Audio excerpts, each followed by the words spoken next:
Drama की शुरुआत होती है एक जगह से जहां पर एक फॉरेंसिक टीम एविडेंस कलेक्ट कर रही होती है। वहां पर एक क्राइम हुआ है जिसको ऑब्जर्व करने के लिए चीफ प्रोफाइलर जांग तेसुन को अपॉइंट किया गया है। उस जगह पर एक स्केलेटन मिला था और उसी की जांच पड़ताल के लिए उन्हें वहां पर बुलाया गया था। जांग तुरंत झुकता है और वो स्केलेटन रिमेन्स को देखने लगता है और वो कहता है कि ये बॉडी बहुत ज्यादा पुरानी लग रही है। फॉरेंसिक ऑफिसर उसका जवाब सुन के उसे बताता है कि उनके रिसर्च के मुताबिक उस स्केलेटन की उम्र करीब 20 साल से कम की हो सकती है, पर अभी उन्होंने जांच पड़ताल अच्छे से नहीं करी है, तो प्रॉपर एनालिसिस के बाद ही पता चलेगा कि वो कितने साल पुरानी है।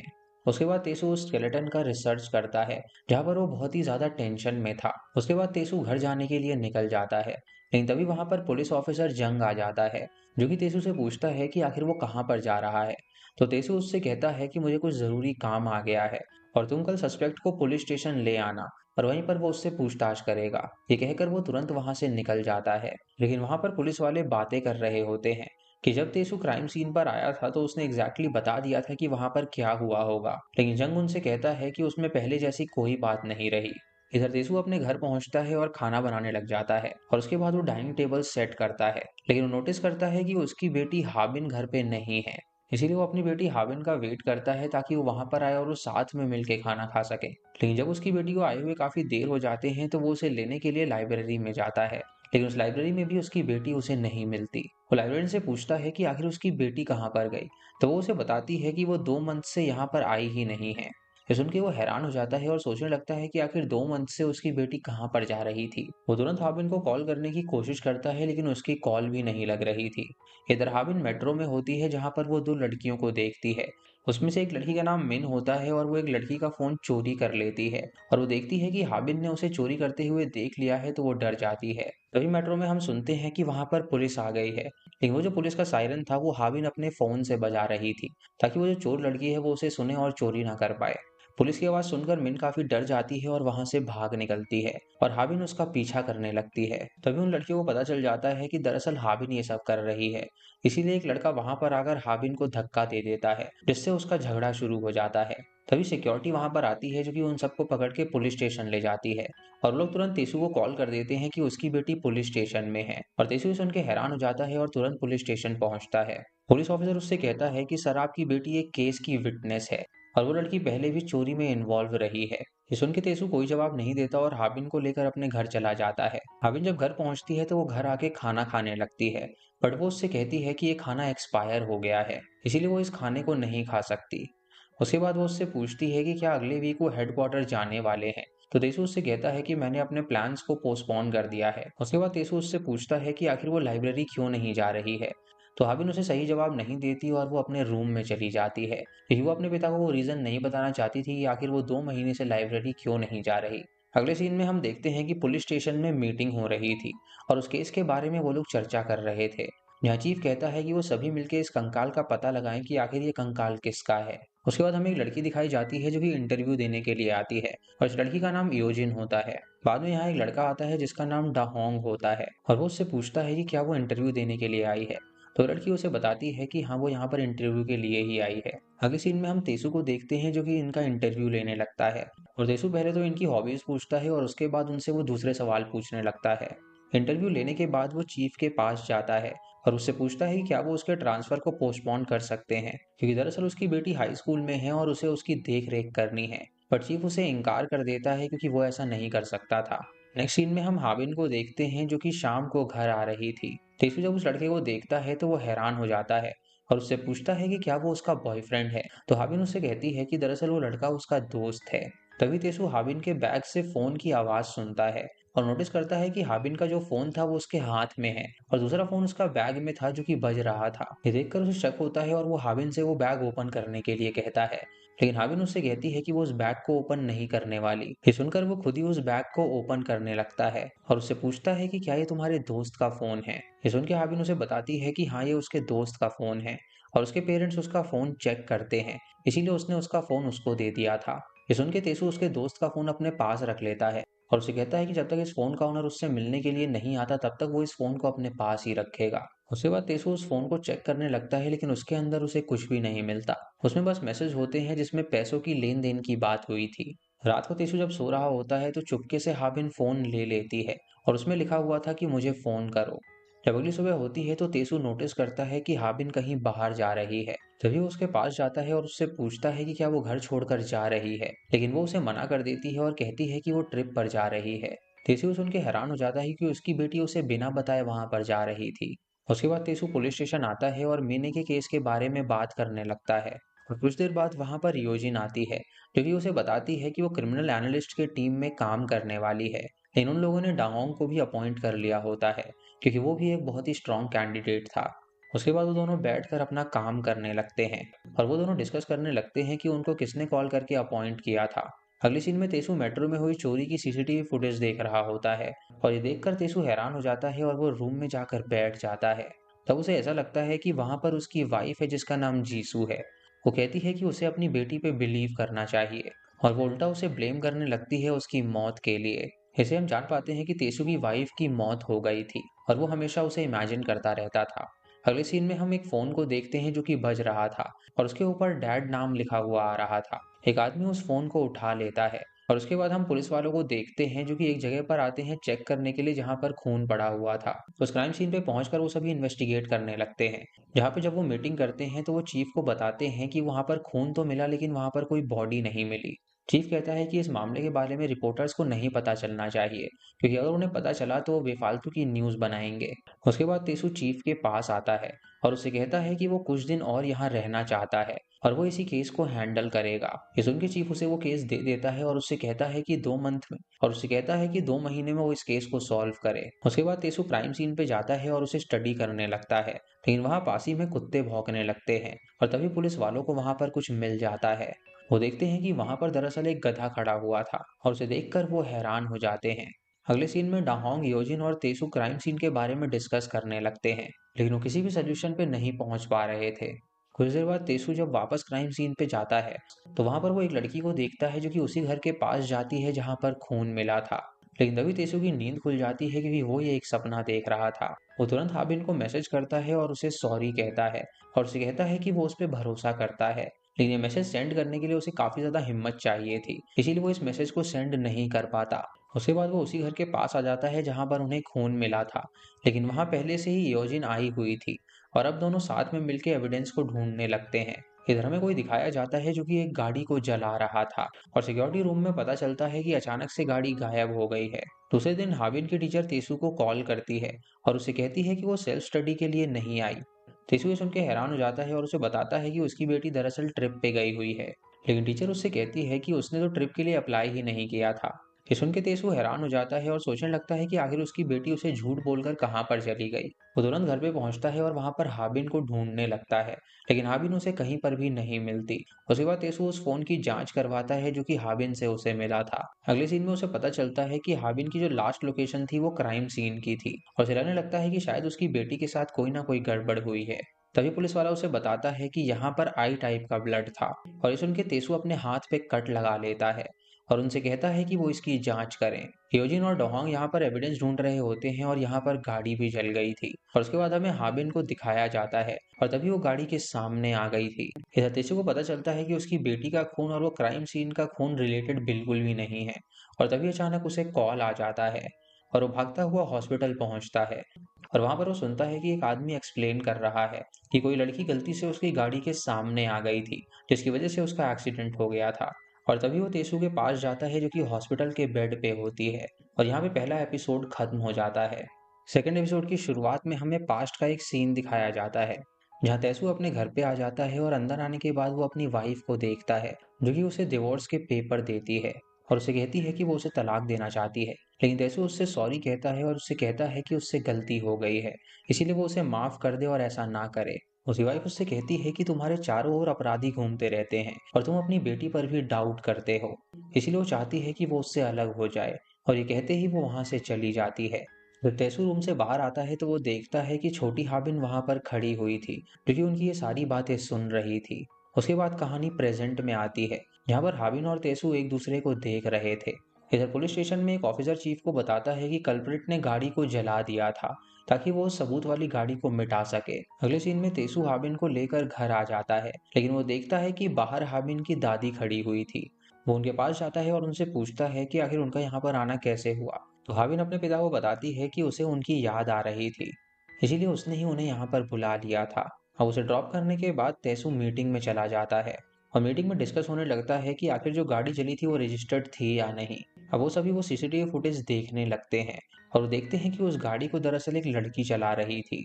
तेसु जब उस लड़की को ध्यान से देखता है तो वो नोटिस करता है कि उस लड़की ने वही कपड़े पहने हुए थे जो कि हाबिन ने पहने थे। ये देखकर वो हैरान हो जाता है और उसे फिर से अपनी बेटी पे शक होने लगता है। जब वापस घर आता है तो वो हाबिन के रूम के दरवाजे के बाहर खड़ा हो जाता है और जब उसे पता चलता है कि हाबिन रूम में नहीं है तो वो अंदर जाकर वहां पे छानबीन करने लगता है। लेकिन तभी उसे हाबिन के घर आने की आवाज आती है। जब हाबिन वापस घर में आती है तो वो अपने पिता को वहां पर देखकर हैरान हो जाती है और उनसे पूछती है कि आखिर वो ड्यूटी के समय घर पे क्या कर रहे हैं। तेसु उससे कहता है कि दरअसल वो घर पर कोई सामान भूल गया था, इसलिए वो वापस आया था उसे लेने के लिए। तभी वो हाबिन का बैग देखता है और उसे रेड कलर का एक की चेन नजर आता है और उसे देखकर वो कुछ सोचने लगता है। उसके बाद हमें पास्ट का एक सीन दिखाया जाता है जहाँ पे हाबिन की जो माँ होती है वो दरवाजे को नॉक कर रही थी क्योंकि हाबिन तेसु के साथ कमरे के अंदर थी। तेसु हाबिन से पूछ रहा था कि मुझे पता है कि तुमने क्या किया है, लेकिन हाबिन कहती है कि नहीं, मैंने कुछ भी नहीं किया और किसी को नहीं मारा। तभी ऊपर रखा हुआ एक सामान नीचे गिर जाता है और हाबिन को चोट लग जाती है और ये देखकर उसकी माँ तुरंत रूम के अंदर आ जाती है और हाबिन को तुरंत अपने साथ ले जाने लगती है। अगले सीन में हम तेसु को देखते हैं जो कि पुलिस स्टेशन में बैठा हुआ था और वो वहां पर ब्लड रिपोर्ट देखता है और उसे पता चलता है कि खून में एक इंजेक्शन की मात्रा पाई गई है जो कि मोटापा और शुगर कम करने के लिए यूज किया जाता है। उसके बाद वो सभी लोग फिर से सीसीटीवी फुटेज देखने लगते हैं और कार के पार्किंग में उन्हें एक लड़की दिखती है और तेसु को लगता है कि शायद वो हाबिन है, लेकिन उसके बाद में उसे पता चलता है कि ये हाबिन नहीं है बल्कि वो लड़की है जो कि ट्रेन में हाबिन के साथ पकड़ी गई थी और उस लड़की का नाम मिन था। उसके बाद तेसु मिन के रिकॉर्ड्स चेक करने लगता है और उसे पता चलता है कि उसके पहले से ही क्रिमिनल रिकॉर्ड्स हैं।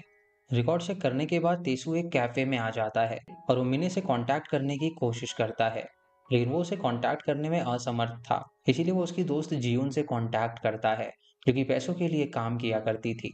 वो जीउन से मिलने का डिसाइड करता है और वो भी उससे मिलने के लिए तैयार हो जाती है। उसके बाद तेसु गाड़ी में जीउन का इंतजार करने लगता है और तभी वहां पर एक और गाड़ी आ जाती है और उसके अंदर से एक लड़का उतरता है जिसका नाम योंग मिन था। जीउन तेसु को मैसेज करती है कि वो वहां पर आ गई है, लेकिन तेसु उसे नहीं मिलता तो जीउन और वो लड़का वहां से चले जाते हैं।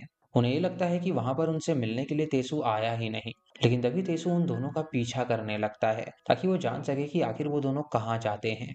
जीउन घर के पास आ जाती है और हम देखते हैं कि वहां पे एक औरत घर के अंदर जा रही है। तभी जीउन तेसु की गाड़ी देख लेती है और उसे शक होने लगता है कि उसने उस गाड़ी को पुलिस स्टेशन में भी देखा था। ये देखकर जीउन वहां से भागने लगती है और तेसु उसका पीछा करने लगता है, लेकिन वो काफी तेज होती है जो कि भाग जाती है और वो उसे पकड़ नहीं पाता। अगले सीन में हम हाबिन और उसकी दादी को देखते हैं और तभी तेसु घर आ जाता है और हाबिन से पूछता है कि क्या तुम मिने से मिली थी और क्या तुम वहां पर भी गई थी जहां पर वो खून मिला था और तुम गाड़ी के सामने क्यों आ गई थी। हाबिन उसे बताती है कि वो जानबूझ के ही गाड़ी के सामने कूद गई थी क्योंकि दरअसल वो अपनी जिंदगी से परेशान है और वो मरना चाहती थी। उसकी माँ भी अब इस दुनिया में नहीं है तो वो अकेला रह के क्या करेगी, इसीलिए वो चाहती थी कि वो अपनी जान दे दे। वो उसे ये भी कहती है कि उसे उसके डैड के साथ रहना अच्छा बिल्कुल भी नहीं लगता। उसके बाद तेसु जब ऑफिस जाता है तो उसे पता चलता है कि मिने नाम की लड़की एटीएम से पैसे निकाल रही है। तेसु ये देखकर हैरान हो जाता है और सोचने लगता है कि आखिर इतने सारे पैसों की उसे जरूरत कैसे पड़ गई। अगले सीन में हमें वो घर दिखाया जाता है जिसके बाहर पिछले रात जीउन खड़ी हुई थी और तभी वहां पर एक लड़का आता है जो कि जीउन के साथ था और तभी पुलिस ऑफिसर्स उसे पकड़ लेते हैं। अब उससे पूछताछ होने लगती है लेकिन वो लड़का उन्हें कुछ भी बताने को तैयार नहीं था। उसके बाद वो लोग वापस उसी घर में आ जाते हैं जहां पर जीउन पिछली रात गई थी और वहां पर एक औरत से वो पूछताछ करने लगते हैं जिसका नाम सांगी था। सांगी उन्हें बताती है कि पुलिस यहाँ पर पहले भी आ चुकी है और जो उसे बताना था वो उस पुलिस को पहले भी बता चुकी है। तभी तेसु नोटिस करता है कि उस औरत के हाथ पर निशान है और ये देखकर वो समझ जाता है कि शायद किसी ने उस पर फिजिकली अब्यूज किया है। वो जब उस औरत से उस निशान के बारे में पूछता है तो वो बताती है कि वो काम करते वक्त नीचे गिर गई थी जिसकी वजह से उसके हाथ पर ये निशान आ गए हैं। नेक्स्ट सीन में हम देखते हैं कि हाबिन की दादी तेसु को फोन करती है और उसे बताती है कि अब वो वहां से जा रही है। इधर सभी पुलिस वाले एक वीडियो को देख रहे होते हैं और उन्हें पता चलता है कि ये लड़की वही है जो कि एटीएम कार्ड यूज कर रही थी। ये देखकर वो सभी अलर्ट हो जाते हैं और वो मिने को सर्च करने लगते हैं और तभी उन्हें उसका एक पब्लिक अकाउंट मिलता है जहां पर वो कुछ चीजें सेल किया करती थी। वहां पर वो लोग एक इंजेक्शन का फोटो भी देखते हैं जो कि डायबिटीज को रिड्यूस करने के लिए यूज किया जाता है उसके बाद वो रिसर्च करते हैं और उस लड़की को वो लोग पकड़ लेते हैं, जो कि कार्ड का इस्तेमाल कर रही थी, लेकिन वो मिने नहीं थी, बल्कि वो जियोन थी जो कि उस कार्ड का इस्तेमाल कर रही थी। जियोन तेसू से कहती है कि वो उससे बात करना चाहती है और तेसू उससे पूछने लगता है कि वो आखिरी बार मिने को कब मिली थी।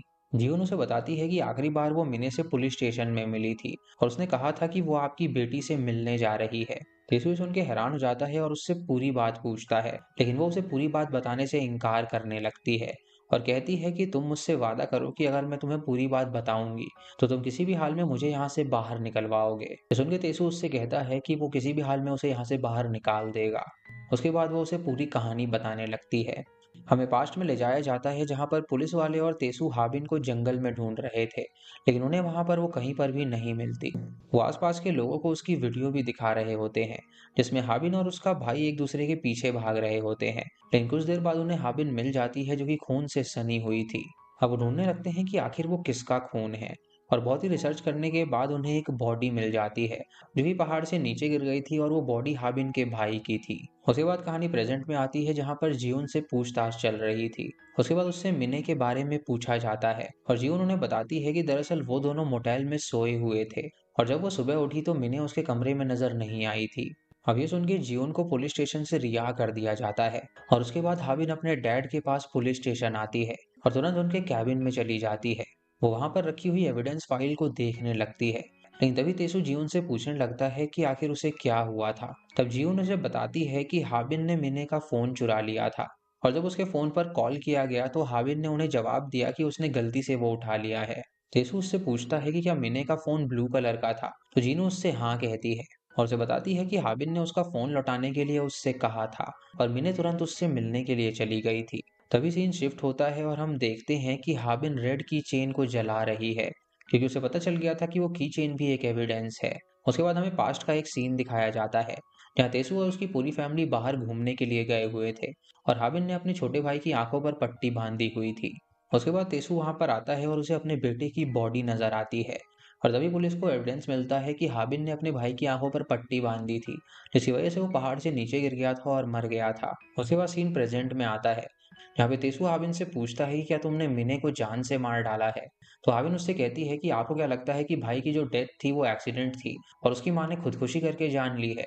ये सुन के तेसु बहुत ज्यादा शॉक हो जाता है और उसे पता चलता है कि उसकी बेटी दरअसल एक ईविल है।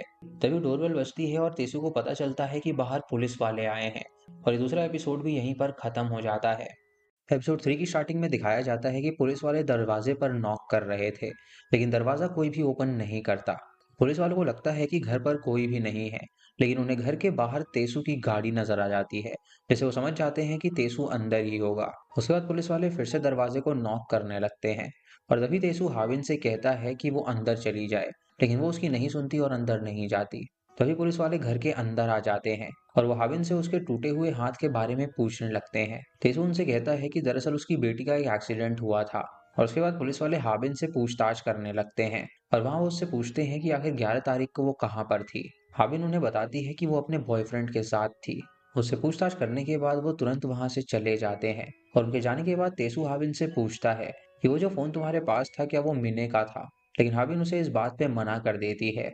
उसके बाद तेसु उससे पूछता है कि वो अपनी माँ के बारे में बात कर रही थी, तो वो उसे बताए कि आखिर उसकी माँ के साथ क्या हुआ था। लेकिन हाबिन अपने पिता से कहती है कि जब भी कोई मरता है आप मुझ पर ही डाउट करते हैं।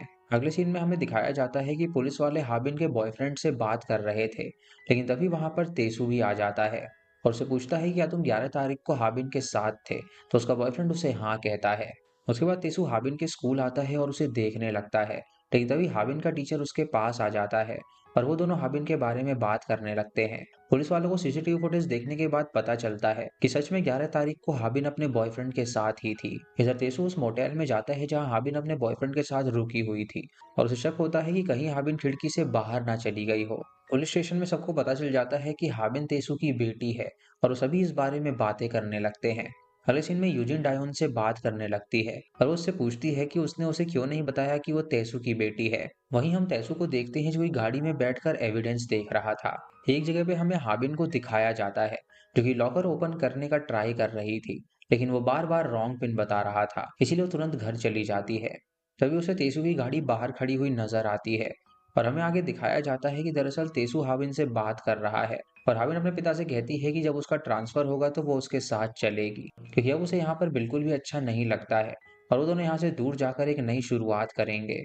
अगले सीन में हमें दिखाया जाता है कि पुलिस वाले कुछ बच्चों को पकड़ कर लेकर आए हैं और वो उनसे पूछताछ करने लगते हैं। तभी उन्हें एक लड़की के ऊपर शक होता है, क्योंकि वो अपना स्टेटमेंट बार बार बदल रही थी। डहांग उसे मिने के बारे में पूछने लगता है तो वो कहती है कि उसने उसकी गैंग बहुत पहले ही छोड़ दी थी और उसकी इसी बात की वजह से योंगमिन गुस्से में आ गया था।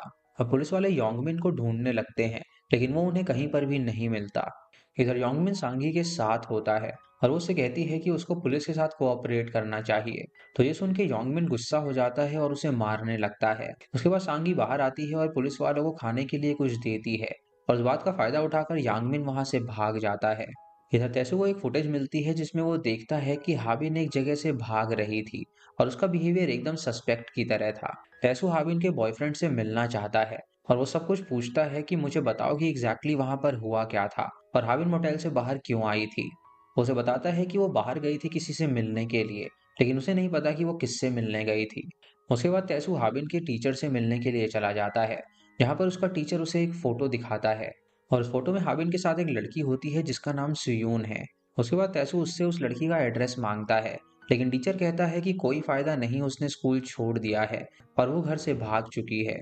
उसके बाद तैसू उस लड़की के घर आता है और वहाँ एक आदमी था, तो वो उससे पूछता है कि सुयून कहाँ पर है, लेकिन वो कहता है कि वो यहाँ से भाग चुकी है। उसके बाद तैसू अपने घर आ जाता है और हाबिन उससे बात करने लगती है और वो पूछती है कि क्या तुम ट्रांसफर होने वाले हो, लेकिन वो उसे मना कर देता है और कहता है कि पहले मैं इस केस पे काम करूंगा और मुझे रियल कल्प्रिट को पकड़ना है और उसके बाद ही वो अपना ट्रांसफर लेगा। अगले सीन में योंगमिन लॉकर के पास आ जाता है और वो उस पेन को ट्राई करने लगता है, लेकिन इस बार भी वो नहीं खुलता। जब सिक्योरिटी गार्ड उसे नोटिस करता है तो वो पुलिस को तुरंत कॉल कर देता है और पुलिस वाले उसी सीसीटीवी फुटेज को देखकर ये सोच रहे थे कि यंगमिन वहां पर क्या ढूंढ रहा होगा। इधर हम हाबिन को देखते हैं जो कि एक दरवाजा खोलती है और उसके अंदर बहुत सारे पैसे होते हैं और उसका फोटो खींचकर वो यंगमिन को सेंड कर देती है। हाबिन अपने डैड से पूछती है कि क्या वो उसे लाइब्रेरी छोड़ देंगे, तो वो उसे हाँ कर देता है। उसे लाइब्रेरी में छोड़ने के बाद तेसू वहां से चला जाता है और उसके जाने के बाद ही हाबिन भागकर बाहर आ जाती है और मेट्रो स्टेशन में चली जाती है, जहां पर यंगमिन उसका इंतजार कर रहा था। तभी यूजिन यंगमिन को स्टेशन पर देख लेती है और पुलिस को वो तुरंत फोन कर देती है और उसके बाद वो भागते हुए यंगमिन का पीछा करने लगती है। हाबिन को पता चलता है कि पुलिस स्टेशन पर आने वाली है और वो तुरंत यंगमिन को मैसेज कर देती है, जिसे पढ़कर यंगमिन वहां से भागने लगता है। लेकिन तभी पुलिस वाले वहां पर आते हैं और उसे पकड़ लेते हैं। वो तुरंत उसे पुलिस स्टेशन ले जाते हैं और तैसू उससे पूछताछ करने वाला था, लेकिन तभी उसे पता चलता है कि वहां पर एक नया पुलिस ऑफिसर आ गया है और वो उससे कहता है कि उन्हें खबर मिली है कि आपने रिश्वत ली है। और सुनकर तैसू हैरान हो जाता है और उनसे कहता है कि ऐसा कुछ भी नहीं है, लेकिन वो लोग उसे तुरंत सस्पेंड कर देते हैं। इधर यंगमिन से पूछताछ होने लगती है, लेकिन उसके खिलाफ कोई भी सबूत नहीं होता, इसीलिए उसे छोड़ दिया जाता है। तैसू को जो एविडेंस मिला होता है, जो कि एक की चेन था रेड कलर का, उसकी जांच करने के बाद उसे पता चलता है कि वो लाल धागे से मैच करता है, जो उन्हें जंगल में बॉडी के पास मिला था। पुलिस वाले तैसू से पूछने लगते हैं कि आखिर उसे एविडेंस कहाँ पर मिला और इसी के साथ तीसरा एपिसोड खत्म हो जाता है। एपिसोड 4 की स्टार्टिंग में हमें एक फ्लैशबैक दिखाया जाता है, जहाँ पर हम मिने को देखते हैं जो कि जंगल में आई हुई थी। जंगल में आने के बाद मिने वहां पर लाल पट्टी को पेड़ से बंधा हुआ देखती है और वो वहां पर कुछ ढूंढने लगती है। उसे वहीं पेड़ के नीचे एक बैग मिलता है और जब वो बैग को ओपन करती है तो उसके अंदर उसे ढेर सारे पैसे मिलते हैं, जिसे देखकर वो बहुत ज्यादा शॉक हो जाती है। मिने तुरंत उस बैग को यंगमिन के पास लेकर जाती है और उसे दे देती है और तभी यंगमिन उससे पूछता है कि क्या उसने बैग खोल कर देखा था, लेकिन मिने यंगमिन को झूठ बोलती है कि उसने वो बैग नहीं खोला था। यंगमिन उस पर भरोसा कर लेता है और उसे कुछ पैसे देता है और उसे कहता है कि अगर तुम पकड़ी गई तो मेरा नाम मत लेना। मिने उन पैसों को रख लेती है और उससे कहती है कि वो उसका नाम बिल्कुल नहीं लेने वाली। अब इस तरह से मिने यंगमिन के लिए कई दिनों तक काम करने लगी थी। मिने हर बार जंगल में आती थी जहां पर लाल पट्टी बंधी हुई दिखती थी और वहां से बैग उठाकर वो तुरंत यंगमिन को देती थी। लेकिन एक दिन जब मिने वहां पर बैग लेने के लिए आई तो वहां पर उसे बैग नहीं मिला और ये देखकर मिने काफी ज्यादा डर जाती है। वो यंगमिन के पास जाकर उसे बताती है कि वहां पर कोई भी बैग नहीं था और ये सुनकर यंगमिन काफी ज्यादा गुस्सा हो जाता है और मिने को मारने लगता है और उससे कहता है कि वो पैसे उसने ही चुराए होंगे। मिने उसे समझाने की कोशिश करती है कि वहां पर कोई बैग था ही नहीं, लेकिन यंगमिन उसकी बात सुनने को तैयार ही नहीं था। इसीलिए परेशान होकर मिने तुरंत वहां से भाग निकलती है। वो तुरंत स्टेशन पे आती है और मेट्रो ले लेती है और मिने के साथ वहां पर एक और लड़की मौजूद थी, जो कि कोई और नहीं बल्कि हाबिन ही थी। मेट्रो से उतरने के बाद मिने एक बैग लेकर लॉकर के पास चली जाती है और उस बैग को वो लॉकर रूम में रख देती है और हाबिन उस बैग को रखते हुए उसे देख रही थी। उसके बाद सीन शिफ्ट होता है और हमें वो सीन दिखाया जाता है जब मिने फोन चोरी करके जियोन के साथ मेट्रो से बाहर निकल रही थी। हाबिन ने उन्हें फोन चलाते हुए देख लिया था, लेकिन जब वो दोनों वहां से चोरी करके जाने लगती हैं तो हाबिन उनके पास आती है और उन्हें वार्न करती है कि वहां पर पुलिस आ गई है और वो उन दोनों को लेकर वहां से भाग जाती है और भागकर ये तीनों पास ही के एक मोटेल में जाते हैं। हाबिन यहाँ पर मिने से बात करने लगती है और उससे पूछने लगती है कि क्या वो किसी गैंग की मेंबर है, क्योंकि दरअसल उसे भी पैसे कमाने थे और वो गैंग में शामिल होना चाहती थी। मिने ये सुन के मिशीरियस तरीके से हंसने लगती है और उसे कहती है कि वो तो उस गैंग को छोड़ने वाली है। और ये सुनकर हाबिन बहुत ज्यादा कंफ्यूज हो जाती है और उससे पूछती है कि आखिर वो उसे क्यों छोड़ रही है, लेकिन मिने उससे कहती है कि वो इस बारे में उससे बात नहीं कर सकती। अभी सुन के हाबिन को गुस्सा आ जाता है और वो पास में रखे हुए बैग से सारा सामान नीचे फेंक देती है। उसके बाद हाबिन मिने को धमकाने लगती है कि तुमने चोरी करी है और मैं तुम्हें रिपोर्ट करने वाली हूँ। और इतना कहकर वो फोन उठाती है और पुलिस स्टेशन में कॉल करने लगती है। और ये सुनकर मिने काफी ज्यादा डर जाती है और उसे रोकने के लिए वो उसका फोन छीनने की कोशिश करने लगती है, लेकिन इसी चक्कर में मिने का फोन नीचे गिर जाता है। लेकिन मिने को इस बारे में बिल्कुल भी नहीं पता चलता। हाबिन इस चीज को नोटिस कर लेती है और वो धीरे से फोन को बेड से नीचे स्लाइड कर देती है। अगले सीन में हमें दिखाया जाता है कि मिने और हाबिन दोनों पुलिस स्टेशन में हैं और ये वही सीन था जो कि हमें एपिसोड 1 में दिखाया गया था। उसके बाद हम देखते हैं कि हाबिन उसी मोटेल में वापस गई थी और वहां पर वो फोन लेकर अपने घर आ गई थी और घर आने के बाद उसने उस फोन का सारा डेटा कॉपी कर लिया था। हाबिन कुछ देर बाद मिने को फोन कर देती है और उसे बताती है कि तुम्हारा फोन मेरे पास रह गया है और उसे वापस करने के लिए वो दोनों मिलने का डिसाइड करने लगती हैं। वो दोनों डिसाइड करती हैं कि वो जंगल में मिलेंगी और अगले दिन हाबिन मिने का जंगल में इंतजार कर रही होती है। उसके बाद कहानी प्रेजेंट में आती है जहाँ तेसु से पुलिस स्टेशन में पूछताछ चल रही थी कि आखिर वो एविडेंस उसे कहाँ से मिला, लेकिन वो उनका कोई भी जवाब देने को तैयार नहीं था। वो पुलिस वालों से कहता है कि उन्हें एक लड़की को ढूंढना होगा जिसका नाम सुयून है। इधर हम हाबिन को देखते हैं जो ही रोड के दूसरे साइड खड़े होकर यंगमिन को देख रही थी।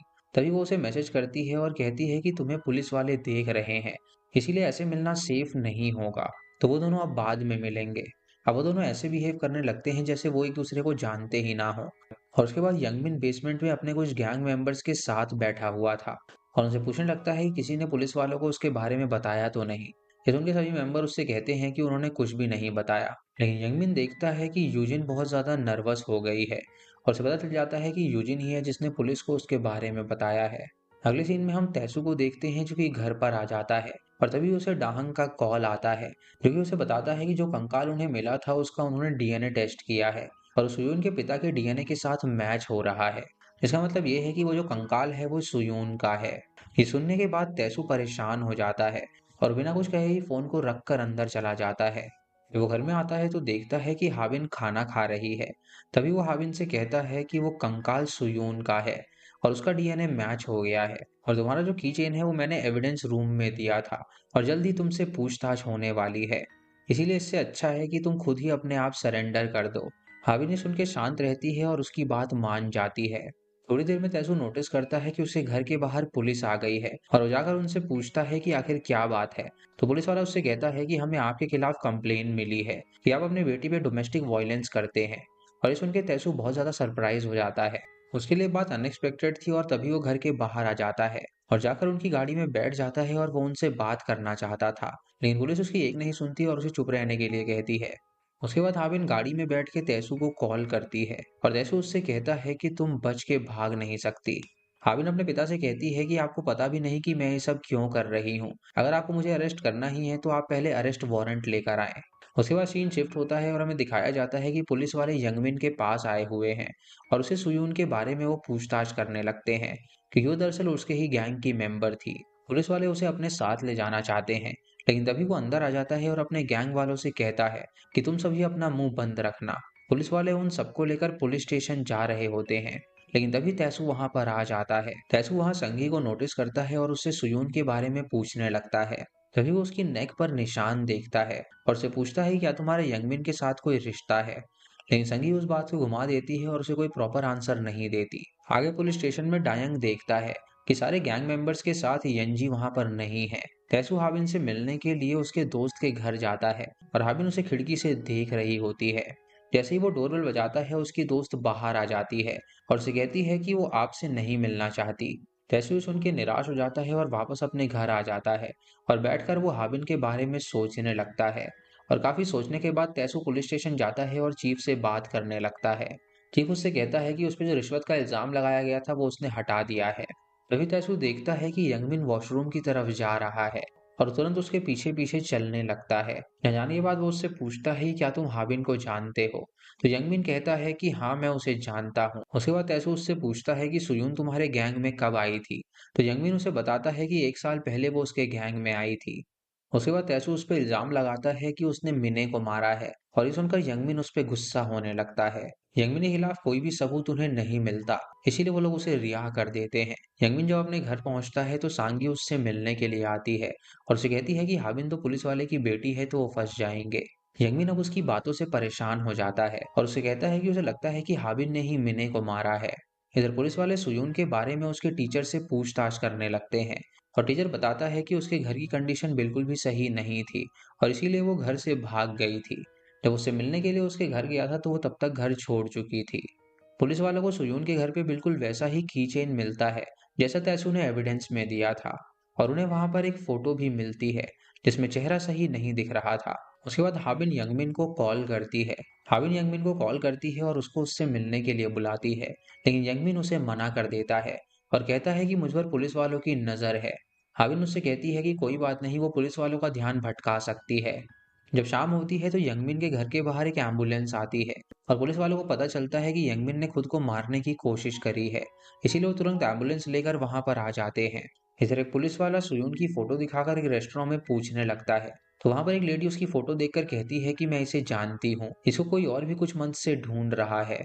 अब यहाँ पे सीन शिफ्ट हो जाता है और हमें दिखाया जाता है कि दो पुलिस वाले एक होटल में आके एक रूम का दरवाजा नॉक कर रहे होते हैं, लेकिन अंदर से कोई भी रिस्पॉन्स नहीं आता। तभी हमें पता चलता है कि यहाँ पुलिस वाले सुयून के टीचर को ढूंढ रहे हैं और ये वही आदमी है जो कि सुयून को कई महीनों तक ढूंढ रहा था। उनके लिए बहुत सरप्राइजिंग था कि कौन सा टीचर अपने स्टूडेंट को इतने दिनों तक ढूंढता है। आगे हमें दिखाया जाता है कि तैसू यंगमिन से मिलने के लिए हॉस्पिटल आता है, लेकिन वो वहां पर नहीं होता क्योंकि वो वहां से भाग चुका था।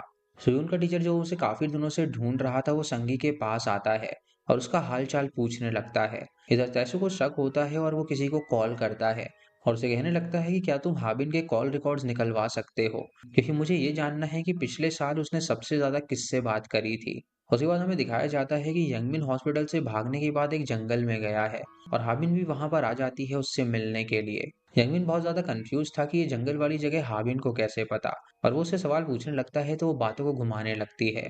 इधर तैसू को कॉल आता है और उसे बताया जाता है कि हाबिन ने पिछले साल दो लोगों से बहुत ज्यादा बात करी है। एक का नाम जीसू है और दूसरे का नंबर अननोन आता है। अब तैसू उस नंबर पे फोन करने लगता है और उसी घर के एक दरवाजे के पीछे से बज रहा था। इधर यंगमिन हाबिन से कहता है कि क्या तुम उसी औरत की बेटी हो, क्योंकि तुम बिल्कुल उसी की तरह दिखती हो, और क्या तुम हमसे बदला लेने की कोशिश कर रही हो, क्योंकि मैंने ही तुम्हारी माँ को पैसे की धमकी दी थी और इसीलिए तुमने मिने को भी मार दिया है। यंगमिन बहुत ज्यादा टेंशन में होता है, लेकिन हाबिन एकदम सीरियस हो जाती है और वो उससे पूछती है कि क्या तुमने मेरी माँ को धमकाया था, अगर तुमने ये बात मुझे नहीं बताई तो मैं तुम्हें मार दूंगी। ये सुन के यंगमिन डर जाता है और उससे कहता है कि ठीक है, मैं तुम्हें दिखा देता हूँ, लेकिन बाद में तुम उस बात का बिल्कुल भी रिग्रेट मत करना। इतना कह के वो उसे अपना फोन दे देता है। सीन वापस से शिफ्ट होता है और जहाँ वो उस दरवाजे को खोल देता है जिसके पीछे से वो फोन बज रहा था। जब उस फोन को उठाता है तो देखता है कि उस पे एक वॉलपेपर है जिसमें हाबिन और जीसू की फोटो है, और ये देखकर वो बहुत ज्यादा कंफ्यूज हो जाता है और सोचने लगता है कि आखिर यहाँ पे क्या चल रहा है। इधर राबिन उस फोन में देखने लगती है जो कि यंगमिन ने उसे दिया था और उसमें जीसू एक गड्ढा खोद रही थी और पास ही में सुयून पड़ी हुई थी और ऐसा लग रहा था कि उसकी मौत हो चुकी है। इसी सस्पेंस के साथ ये फोर्थ एपिसोड भी खत्म हो जाता है। एपिसोड की शुरुआत पास्ट के एक सीन से होती है जहाँ पे हमें जीसू को दिखाया जाता है जो कि हाबिन की माँ है। वो एक जंगल में जल्दी जल्दी से गड्ढा खोद रही थी और उसी के साइड में सुयून पड़ी हुई थी और ऐसा लग रहा था कि उसकी मौत हो चुकी है। उसके बाद जीसू सुयून को उसी गड्ढे में दफनाने लगती है, लेकिन जीसू को ये नहीं पता था कि यंगमिन दूर से उसकी वीडियो बना रहा है।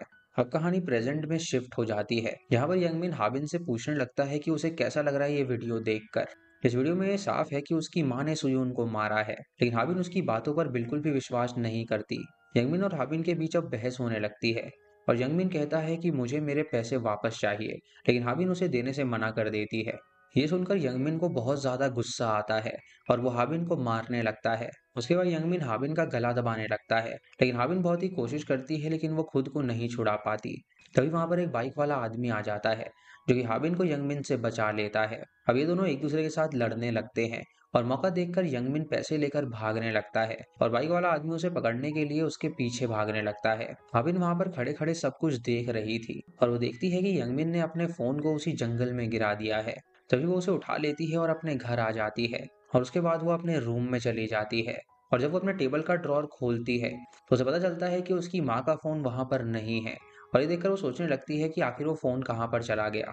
उसके बाद सीन शिफ्ट होता है और हमें तैसू को दिखाया जाता है और वो उसी फोन को लेकर आया हुआ था जो कि हाबिन के ड्रॉर से उसे मिला था। अब वो फोन वो किसी को देता है और उससे कहता है कि वो फोन का सारा डेटा निकलवा ले।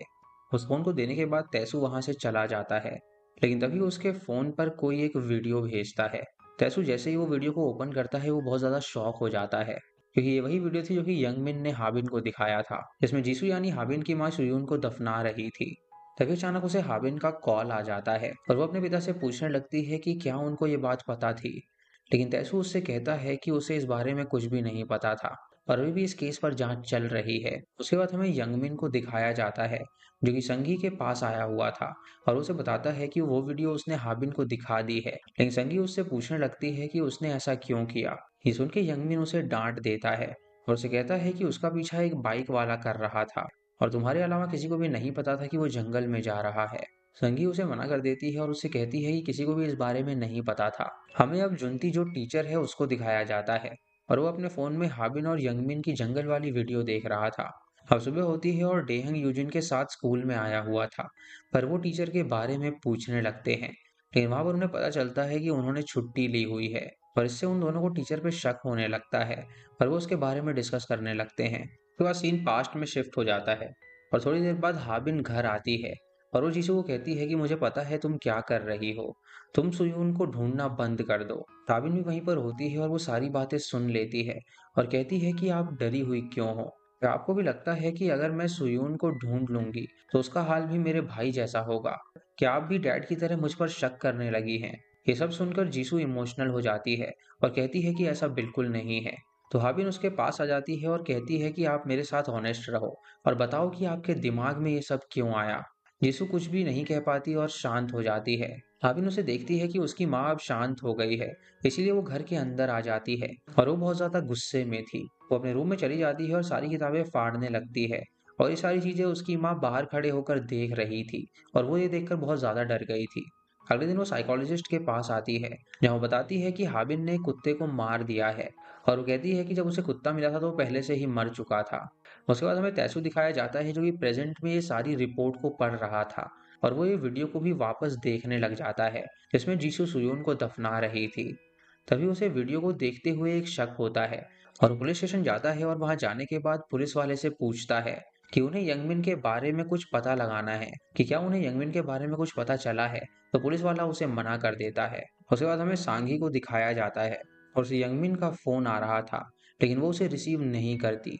वो अपने बेटे से कहती है कि मैं थोड़ी देर में आ रही हूँ और इतना कहकर वो बाहर चली जाती है। तैसो पुलिस वालों के साथ केस के बारे में डिस्कस करने लगता है और उसे पूछता है कि उसे जंगल में 3 लोगों के फुटप्रिंट्स मिले थे और उनमें से एक यंगमिन का है। उसके बाद हमें वो टीचर दिखाया जाता है जो कि एक सस्पेक्ट है और जब वो बैठा हुआ होता है तो वहां पर सांगी उससे मिलने के लिए आती है और उसे पूछने लगती है कि तुम मेरी कॉल क्यों नहीं उठा रहे हो। वो बहुत ज्यादा परेशान थी और उससे जवाब चाहती थी। टीचर उससे कहता है कि मुझे नहीं पता कि मैं क्या कर रहा हूँ और बहुत जल्दी पुलिस मुझे पकड़ लेगी। इतना कहकर वो बहुत ज्यादा उदास हो जाता है। उसके बाद सांगी उसे हक कर लेती है और उसे सहारा देती है और तभी हम देखते हैं कि दूर से इन दोनों की कोई फोटो खींच रहा था। अब इस फोटो को वो आदमी यंगमिन को सेंड कर देता है और फोटो यंगमिन देखकर बहुत ज्यादा हैरान हो जाता है। उसी गुस्से में वो उस टीचर के पास पहुंचता है और उसे मारने लगता है और उसे कहता है कि मैंने तुम्हें पहले ही कहा था कि तुम सांगी से मत मिलना। इसी बात को लेकर उन दोनों के बीच में फाइट होने लग जाती है और थोड़ी देर बाद उन लोगों को पता चलता है कि यहाँ पर पुलिस आ गई है। जैसे ही यंगमिन देखता है कि पुलिस आ गई है तो वो तुरंत वहां से भाग जाते हैं। जैसे ही यंगमिन देखता है कि वहां पर पुलिस आ गई है तो वो तुरंत वहां से भाग जाता है, लेकिन पुलिस वाले टीचर को पकड़ लेते हैं। यंगमिन जंगल से होते हुए भाग रहा था ताकि पुलिस वाले उसे पकड़ ना पाए, लेकिन वहां से तैसू अपनी गाड़ी लेकर आ रहा होता है और वो उस गाड़ी को जानबूझ के ठोक देता है। जैसे ही यंगमिन गिरता है वैसे ही तैसू उसे पकड़कर पूछने लगता है कि मेरी पत्नी ने सुयून को नहीं मारा फिर भी वो उसे क्यों दफना रही थी। लेकिन यंगमिन कहता है कि उसे इस बारे में कुछ भी नहीं पता और वो बस वीडियो बना रहा था ताकि उसे बाद में वो ब्लैकमेल कर सके।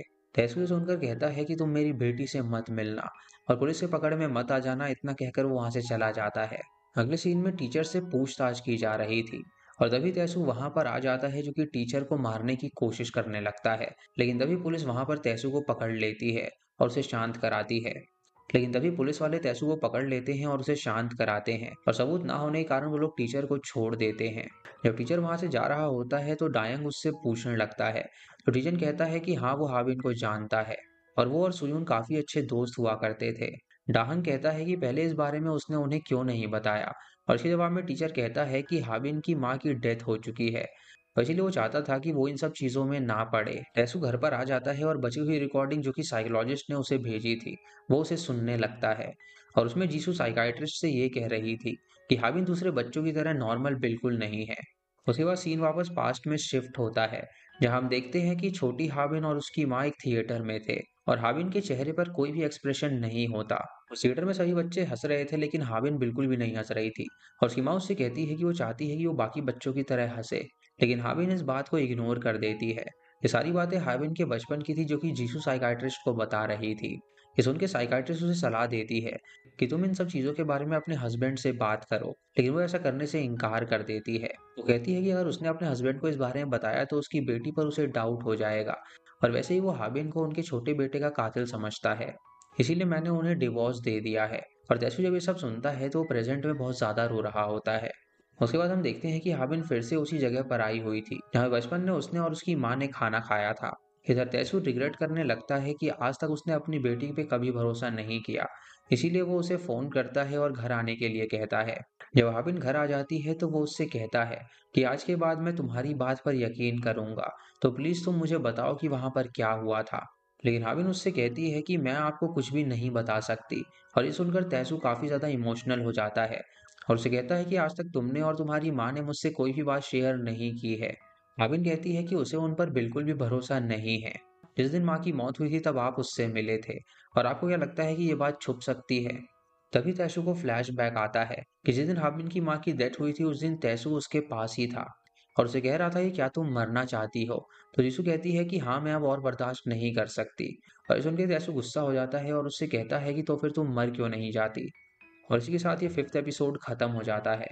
एपिसोड 6 की शुरुआत में हम देखते हैं कि तैसू हाबिन से बात कर रहा था और हाबिन ने उससे पूछा था कि क्या वो डेथ से पहले उसकी माँ से मिला था। तैसू कुछ देर के लिए शांत हो जाता है और उससे कहता है कि हाँ मैं तुम्हारी माँ से मिला था। ये सुनकर हाबिन थोड़ी सी गुस्से में आ जाती है और उसे पूछती है कि उसने ये बात उससे क्यों छुपाई। उसके बाद वो उससे पूछती है कि क्या वो उनसे मिलने वाला आखिरी इंसान था। तो तैसू उससे कहता है कि हमारे बीच कोई भी बात नहीं हुई थी और सोच रही होती है कि आखिर उसके पिता उसे झूठ क्यों बोल रहे हैं। वहां से तुरंत गुस्सा होकर जाने लगती है और उसे जाता हुआ देखकर तैसू उसका हाथ पकड़ लेता है और उसे कहता है कि वो कोई भी बेवकूफी ना करे। ठीक है कि वो वहां से चला जाता है और पुलिस स्टेशन पहुंचता है और वहां पर कुछ पुलिस वाले उससे पूछते हैं कि उसे यंगमिन के बारे में कुछ पता चला। तो तैसू उनसे कहता है कि उससे मिलने का हमें कोई फायदा नहीं होगा क्योंकि उसके खिलाफ कोई भी सबूत नहीं है और वो किसी भी हाल में अपना मुंह नहीं खोलने वाला। पुलिस वाले उससे पूछते हैं कि अब क्या किया जाए। तैसू उनसे कहता है कि उन्हें एविडेंस ढूंढने होंगे और तभी वो उसके खिलाफ कोई एक्शन ले पाएंगे। अगले सीन में पुलिस वाले एक बेसमेंट में आ जाते हैं जहां पर यंगमिन की गैंग रहती थी और वो सबको अरेस्ट कर लेते हैं और साथ में इनके फोन भी अपनी कस्टडी में ले लेते हैं। तैसू बेसमेंट में यंगमिन के रूम में मिलता है और तैसू के साथ इस बार डाहंग भी था। वो वहां पे एक ग्लास के कैबिनेट में खड़े होके देखते हैं और डाहंग तैसू से कहता है कि मुझे नहीं पता था कि यंगमिन जैसा इंसान के अंदर इमोशंस हो सकते हैं। और उसके नीचे एक टेबल था और टेबल में एक होल बनाया हुआ था और उसी होल के अंदर उन्हें एक की मिलती है। ये देखकर उन्हें अजीब लगता है और वो सोचने लगते हैं कि आखिर ये चाबी किस दरवाजे की होगी। और थोड़ा ढूंढने के बाद उन्हें वो रूम मिल जाता है और उस दरवाजे को वो उस चाबी की मदद से खोल देते हैं। जब वो उसे खोलते हैं तो उसके अंदर उन्हें चारों ओर खून दिखता है और सीन शिफ्ट होता है और हमें दिखाया जाता है कि हाबिन कहीं से भाग रही थी और उसका पीछा वो बाइक वाला इंसान कर रहा था। लेकिन तभी उस बाइक वाले को पुलिस रोक लेती है और वो उनसे पूछता है कि उन्होंने उसे क्यों रोका है। तो पुलिस वाले कहते हैं कि उन्हें उसकी रिपोर्ट मिली है कि वो शराब पीकर बाइक चला रहा है। तभी आगे एक टैक्सी रुकती है और उसमें हाबिन बाहर निकलती है और बाइक वाला उसे देखकर शॉक हो जाता है और उसे पता चल गया था कि रिपोर्ट जरूर हाबिन ने ही की होगी। अब पुलिस उस बाइक वाले से कहते हैं कि वो अपना हेलमेट उतारे और पुलिस वाले को इंसिस्ट करने के बाद वो बाइक वाला हेलमेट उतार और ये सुन के वो हेलमेट उतार देता है।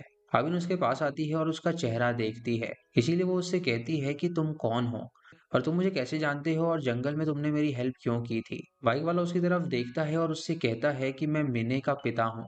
और फिर वो बात करते करते रुक जाता है और थोड़ा इमोशनल हो जाता है और हाविन से पूछने लगता है क्या मिने को यंगमिन ने मारा था। उसे ये भी कहता है कि उसके डैड को यंगमिन मिल गया था, लेकिन उन लोगों ने उस पर कोई कार्रवाई नहीं करी और उसे छोड़ दिया। हाविन ये बात सुनकर बहुत ज्यादा गुस्सा हो जाती है और वापस से अब सीन शिफ्ट होता है और हमें सांगी दिखाई जाती है जो कि अपने घर की सफाई कर रही थी। तभी तैसू उसके घर के बाहर आता है और दरवाजे को नॉक करता है और सांगी जैसी दरवाजा खोलती है वो तैसू को देखकर बहुत ज्यादा डर जाती है।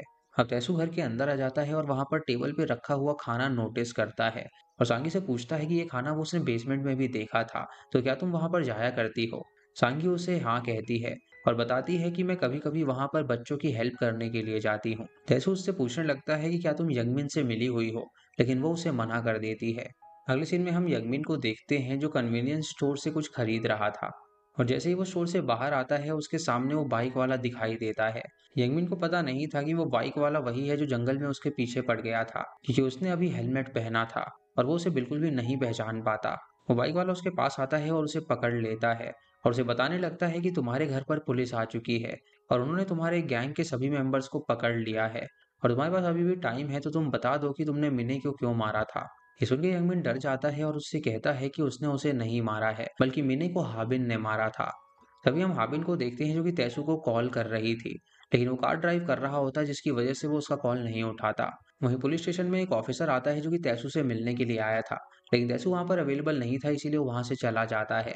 अब तैसू डांग से बात कर रहा होता है, जहाँ डांग उसे बताता है कि देखिए यहाँ पर यूजिन की डायरी है और उसे पढ़कर लगता है कि यूजिन का स्टेप फादर उसे अब्यूज किया करता था। इसका मतलब है कि वो बहुत डीपली हर्ट हुई है। ये सब सुनकर तैसू को बुरा लगता है और अब वो यूजिन से बात करने लगता है।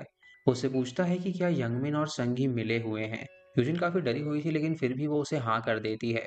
तैसू उससे पूछता है कि क्या वो दोनों डेट कर रहे हैं, तो यूजिन उसे बताती है कि नहीं, सांगी और वो दोनों डेट नहीं कर रहे हैं। उसके बाद तैसू उस टीचर की उसे फोटो दिखाता है और उसे पूछता है कि यह संगी इसे डेट कर रही है, लेकिन इस पर यूजिन चुप रहती है और उसे कुछ भी नहीं बताती। इसीलिए तैसू फ्रस्ट्रेट हो जाता है और उससे कहता है कि मैं तुम्हारे बारे में तुम्हारे स्टेप फादर को बता दूंगा, क्योंकि उन्होंने ही तुम्हारी मिसिंग रिपोर्ट यहाँ पे दर्ज की है। ये सुनकर यूजिन परेशान हो जाती है और उससे कहती है कि तुम मेरे घर पर मत जाना, लेकिन तैसू उससे कहता है कि ठीक है, तो वो सच्चाई बताए। अब मजबूरी में आकर यूजिन अपना मुंह खोल देती है और बताती है कि सांगी उसको डेट कर रही है।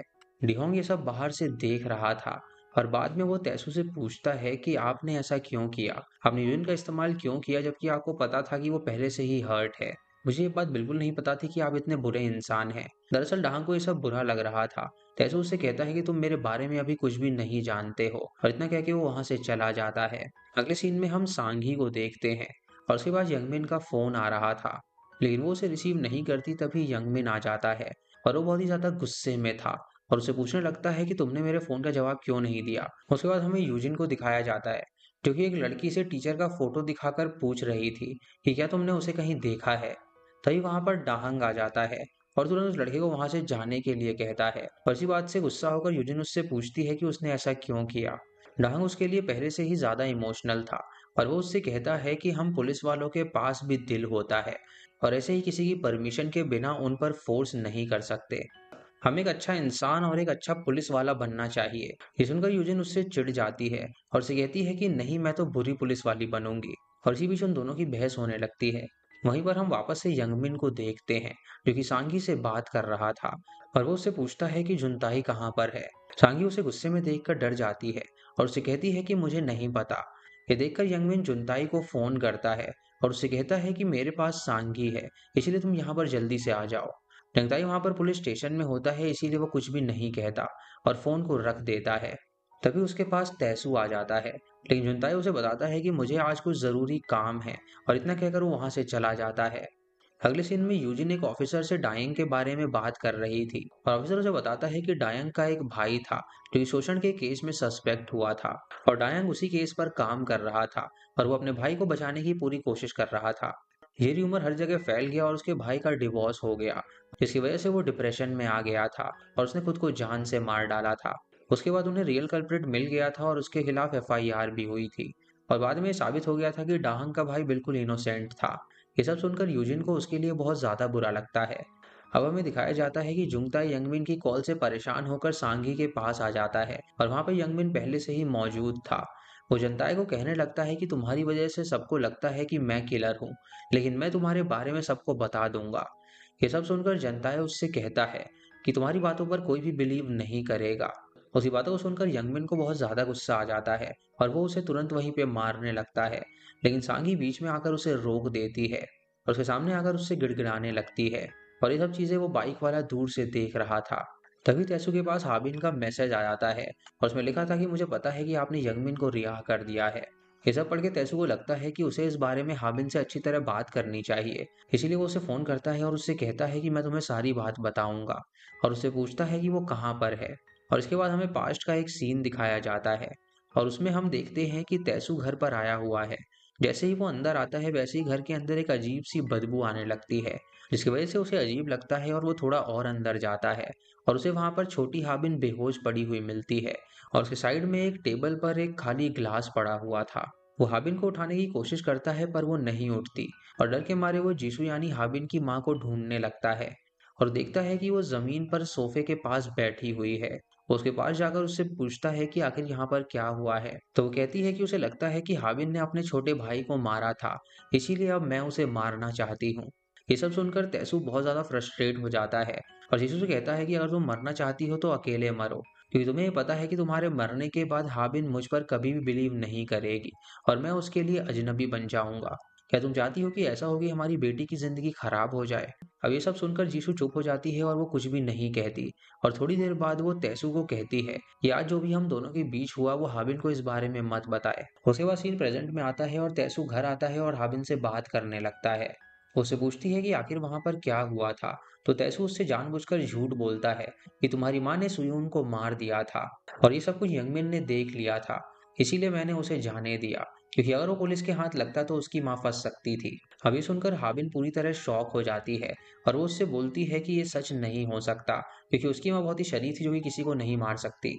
तैसू उसे शांत करने के लिए उससे कहता है कि ये सच है और वहां से चला जाता है। हाबिन जब घर पे अकेली होती है तो तभी वहां पर कोई नॉक करता है और जब वो दरवाजा खोलती है तो देखती है कि वहां पर वो बाइक वाला खड़ा हुआ था और ये देखकर वो उसके साथ बाहर आ जाती है। ये बाइक वाला उसे एक जगह पर लेकर आता है और उसे बताता है कि यंगमिन यहाँ अंदर है। हाबिन कंफ्यूज हो जाती है और उससे पूछती है कि तुम मेरी हेल्प क्यों कर रहे हो, तो बाइक वाला उसे बताता है कि हम दोनों का टारगेट एक ही इंसान है, इसीलिए वो उसकी मदद कर रहा है। आगे हमें दिखाया जाता है कि यंगमिन पुलिस को फोन करता है और उसे कहता है कि मैं एक पुलिस वाले की रिपोर्ट करना चाहता हूँ।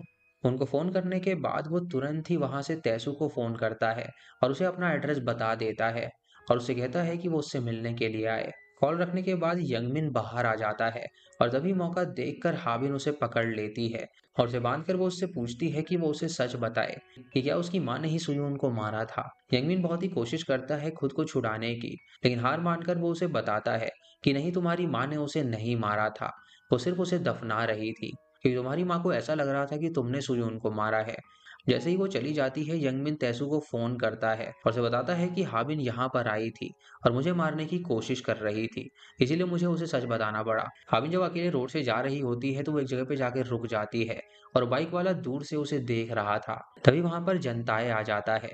हमें पता चलता है कि ये बाइक वाला कोई और नहीं बल्कि जनताए का पिता है और जनताए ने ही मिने को मारा था। आगे हम देखते हैं कि तैसू उस एड्रेस पे पहुंच जाता है जहां यंगमिन ने उसे मिलने के लिए बुलाया था और वो एक रूम के अंदर चला जाता है और अंदर जाते ही वो शॉक हो जाता है क्योंकि उसे वहां पर यंगमिन की लाश मिलती है और पास ही में हाबिन खड़ी हुई थी और उसके हाथ खून से सने हुए थे। तभी उनके चारों ओर पुलिस आ जाती है और ये एपिसोड भी यहीं पर खत्म हो जाता है।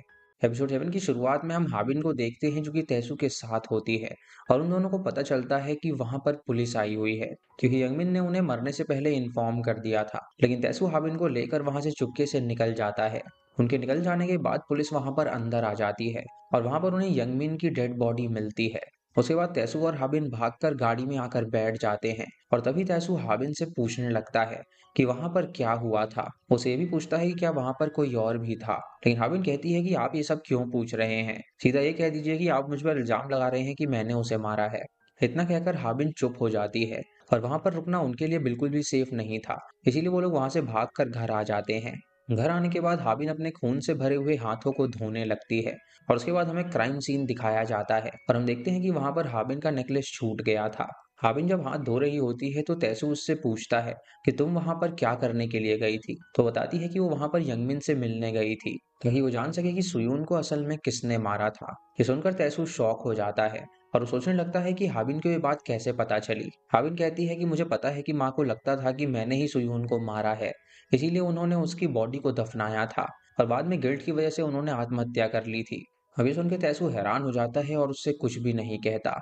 वो तुरंत उसे कपड़े लेता है और एक ड्रॉर में छुपा देता है और उसे छुपाने के बाद तैसू क्राइम सीन पर जाता है और ऐसे एक्टिंग करता है जैसे उसे कुछ भी ना पता हो। तभी उसे हाबिन का वही नेकलेस मिल जाता है जिसे उठाकर वो अपने पास ही रखने वाला होता है। पर तभी यूजिन वहां पर आ जाती है और उसे देखकर तैसू हड़बड़ा जाता है। यूजिन कहती है कि उन्हें इस नेकलेस को फॉरेंसिक लैब में देना चाहिए और इससे साबित होता है कि क्राइम सीन पर कोई औरत मौजूद थी। उसके बाद सीन शिफ्ट होता है और हम उस बाइक वाले आदमी को देखते हैं जो कि जनते का पिता था।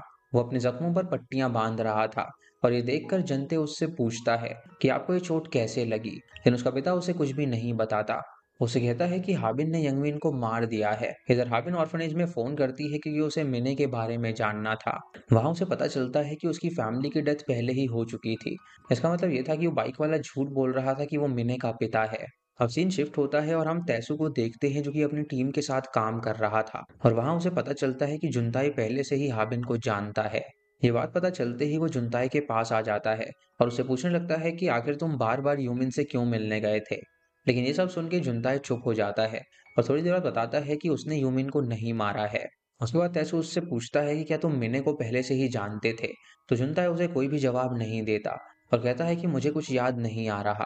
उसे कहता है कि उसने हाबिन को सुयून के साथ देखा था और ये सुनकर तैसू चुप हो जाता है। इधर बाइक वाला संगी के पास आता है और उससे बात करने लगता है। वो कहता है कि मिने की डेथ उसी घर में हुई थी, मुझे बताओ कि यहाँ पर क्या हुआ था। ये सुनकर संगी काफी नर्वस हो जाती है और उसे कुछ भी नहीं बताती। इस बात से निराश होकर वो बाइक वाला वहां से चला जाता है, पर फिर संगी उसे रोकती है और उसे बताने लगती है कि मिने का मुझे कॉल आया था और वो कह रही थी कि उसने गैंग को छोड़ दिया है और वो उससे मिलने के लिए आई थी और वहां पर वो अपना सामान लेने आई थी। उस वक्त जनताए भी वहां पर मौजूद था और दरवाजे पे कोई आ गया था, इसीलिए संगी देखने के लिए गई थी। लेकिन जब संगी वापस आई तो उसने मिने की डेड बॉडी को देखा। ये सारी बातें सुन के वो बाइक वाला हैरान हो जाता है, लेकिन वो बाइक वाले को ये नहीं बताती कि जुनताई मिने के मौत के टाइम वहीं पर था और वो बस इतना कहती है कि सुयून मिने का पीछा कर रही थी और उसी ने मिने को मारा है। उसके बाद सीन शिफ्ट होता है और हम ये देखते हैं कि पुलिस स्टेशन में यूमी को ये पता चलता है कि सुयून ने आखिरी बार तैसू से बात करी थी। ये जानकर अब उसे शक होने लगता है। अब तैसू को स्टेशन बुलाया जाता है और उससे पूछताछ होने लगती है क्योंकि वो आखिरी इंसान था जिसने सुयून से बात करी थी और ये बात उसने उन लोगों से पहले क्यों नहीं बताई। तैसू थोड़ा कंफ्यूज हो जाता है और कहता है कि उस वक्त वो एक सस्पेक्ट था और वो पुलिस की हेल्प क्यों करेगा जबकि उस पर झूठा शक किया जा रहा था। वो कहता है कि मैंने और सुयून ने मिलकर एक प्लान बनाया था, लेकिन मैं वहां पर नहीं जा पाया। जब पुलिस वाले ये सुनते हैं तो उन्हें उसकी बात का यकीन नहीं होता। तभी वहां पर यूजिन आ जाती है और पुलिस वाले को बाहर बुलाती है और कहती है कि तैसू कुछ भी नहीं बता रहा है, शायद हाबिन की वजह से वो ऐसा कर रहा है। दरअसल सुयून और हाबिन पहले से ही दोस्त थे। वहीं हम हाबिन को देखते हैं जो अपने खून से सने कपड़ों को जला रही थी जो कि तैसू ने ड्रॉर में छुपाए थे। वहीं पे जनता अपने पिता से पूछता है कि क्या आप संगी से मिले थे, और अगर आप उससे वापस मिले तो मैं आपसे सारा रिश्ता तोड़ दूंगा। ये सुनकर उसका पिता काफी दुखी हो जाता है और वो उससे पूछता है कि क्या तुमने मिने को मारा है, लेकिन तभी जनताए हाँ कहता है पर उसके पिता को उस पर भरोसा नहीं होता। वो कहता है कि तुम ऐसा काम कभी नहीं कर सकते, लेकिन जुनताई कहता है कि मैं बिल्कुल आपके जैसा हूँ। ये सुनकर उसका पिता कहता है कि नहीं, तुम मेरे जैसे कभी नहीं हो सकते और मैं तुम्हें हमेशा प्रोटेक्ट करूंगा। उसके बाद सीन शिफ्ट होता है और हाबिन पुलिस स्टेशन आ जाती है और वहां पर आकर वो एक पुलिस वाले के बारे में पूछती है। तभी वो पुलिस वाला अंदर आ जाता है जिसके बारे में हाबिन जानना चाहती थी और उसकी इन्फॉर्मेशन वो स्क्रीन पर देख लेती है। अगले सीन में तैसू हाबिन को कॉल करता है और उससे फिर से पूछता है क्या तुमने सच में क्राइम सीन पर किसी और को नहीं देखा। तभी हाबिन उसे बताती है कि वहां पर कोई और मौजूद नहीं था। इतना कहने के बाद हाबिन कॉल रख देती है और उस स्क्रीन पर दिखे हुए एड्रेस पर पहुंच जाती है। वहां पहुंचने के बाद वो उस जगह की छानबीन करने लगती है और वहां पर उसे कुछ फोन मिलता है। ये सब देखकर उसे याद आता है कि एक दिन वो पहाड़ पे भाग रही थी और उसका पीछा एक गाड़ी कर रही थी। इसी चक्कर में वो खाई में गिर गई थी। जब वो खाई में गिरी थी तो वो गाड़ी भी पेड़ से टकरा गई थी और हाबिन का फोन भागते हुए वहीं पर गिर गया था। दरअसल इस गाड़ी में वही बाइक वाला था जो कि टीचर का पिता है। और जैसी गाड़ी टकराई थी तो वो बाहर आ गया था और उसे हाबिन का फोन मिल गया था। तभी सीन शिफ्ट होता है और हाबिन वापस अपने घर आ गई थी और वो अपने साथ वो फोन और पोस्ट भी लेकर आई थी। घर आने के बाद वो उस पोस्ट को चेक करने लगती है और उसे पता चलता है कि सारी पोस्ट उस बाइक वाले ने तैसू के लिए लिखी हुई थी। अब हमें दिखाया जाता है कि जुनताई संगी के पास आया है और वो उससे कहता है कि चलो ब्रेकअप कर लेते हैं। तो संगी कहती है कि अब तो सब कुछ ठीक हो गया है। तभी जुनताई कहता है कि मिने का पिता मेरा भी पिता है और मैं तुम्हें और खतरे में नहीं डाल सकता, क्योंकि वो उससे बहुत ज्यादा प्यार करता है। और ये सुन के संगी काफी ज्यादा उदास हो जाती है। आगे हम देखते हैं कि पुलिस वाले संगी को पकड़ लेते हैं, क्योंकि उन्हें ये लग रहा था कि संगी ने ही यंगमिन को मारा है। उसे पकड़कर वो लोग पुलिस स्टेशन ले आते हैं और उससे पूछताछ करने लगते हैं। पर संगी उन्हें बताती है कि यंगमिन ने उसे किडनैप कर लिया था और फिर उसने जनते को ब्लैकमेल कर कर वहां पर बुलाया था। जैसे ही जनते को पता चलता है कि पुलिस वालों ने संगी को पकड़ लिया है, तो वो पुलिस स्टेशन आ जाता है और कन्फेस करता है कि किसी ने यंगमिन को मारा है और वो साथ में मर्डर वेपन भी लाया था। और ये सब देखकर पुलिस वाले हैरान हो जाते हैं। अगले सीन में संगी उस बाइक वाले को फोन करती है और उसे बताती है कि जनते ने एक्सेप्ट कर लिया है कि उसने यंगमिन को मारा है। उसके बाद हमें पास सीन दिखाया जाता है जहाँ पर हाबिन यंगमिन से मिलने के लिए गई थी और तभी ये बाइक वाला वहां से भाग रहा था, क्योंकि दरअसल वहां पर पुलिस वाले आ गए थे। तभी पुलिस वालों से बचने के लिए वो छत से कूद जाता है और उसी वक्त उसके हाथ पर चोट लग जाती है। अगले सीन में हम देखते हैं कि तैसू सीसीटीवी फुटेज चेक कर रहा था और ये देखकर वो सोच में पड़ जाता है कि आखिर वो किसके साथ है। वो तुरंत घर आता है और हाबिन से कहता है कि या तो तुम कल्प्रिट हो या तो विक्टिम हो, और अगर मैं तुम्हारी जगह होता तो अब तक सच बता देता। उसके बाद तैसू उससे पूछता है कि वो बाइक वाला आदमी कौन था। जब तैसू उससे जबरदस्ती पूछने लगता है तो वो कहती है कि अगर आपने ऐसा किया तो आपको इस केस से हटा दिया जाएगा। वो कहती है कि वो सबको मार देगी जिन्होंने मेरी जिंदगी खराब करी हुई है। और ये सब सुनकर तैसू बहुत ज्यादा परेशान हो जाता है और तुरंत वहां से निकल जाता है। जैसे ही वो बाहर जाने लगता है उसके फोन पर एक वीडियो आता है और ये वीडियो उसी बाइक वाले ने उसे भेजा था और इसमें हाबिन यंगमिन की बॉडी के आगे खड़ी हुई थी। बाइक वाला उसे मैसेज करता है कि जनताई को छोड़ दो वरना मैं हाबिन की जिंदगी बर्बाद कर दूंगा। और ये देखकर तैसू हैरान हो जाता है और 7वां एपिसोड यहीं पर खत्म हो जाता है। एपिसोड 8 की शुरुआत होती है और हमें दिखाया जाता है कि तैसू हाविन से पूछ रहा था कि अब वो किससे बदला लेने वाली है और उसे क्या लगता है कि किसने उसकी माँ को मारा होगा।